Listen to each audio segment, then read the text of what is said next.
आणि म्हणून अध्यक्ष महोदय पहिल्यांदा देवेंद्र फडणवीसांनी सरकारमधल्या मंत्र्यांना त्यांची भाषा बदलायला सांगा. जरा नम्रता कायम उपयोगी पडते. आमची विनंती आपल्या मार्फत सरकारच्या प्रमुखांना आहे, थोडीशी शेतकऱ्यांच्या प्रती, कष्टकरी वर्गांच्या प्रती जर मंत्री तसं बोलायला लागले तर मग शहरातली सगळी सुटाबुटातली माणसं त्यांना त्याज्य करतील.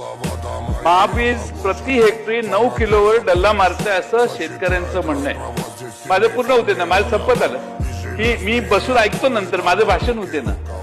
नाही ते मंत्री सांगतील ना, तुम्ही मंत्री झालं काय, तोच विषय आहे. तुम्ही मंत्री झाल्यासारखं बोलू नका, नाही तर तुम्हाला कधीच करणार नाहीत. अध्यक्ष महोदय, ही दादागिरी झाली. आम्ही काय बोलायचं हे सांगू शकत नाही. सावरकरांना सावरकरांच्या सारखं वागू नका म्हणून सांगा, जरा बसा खाली. तर उत्तर तुम्ही देणार आहे.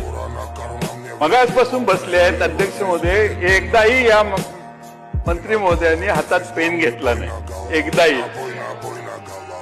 बघू, पाठवा वही पाठवा, बघू काय लिहिले, माझा एक तरी मुद्दा वाचून दाखवा बघू.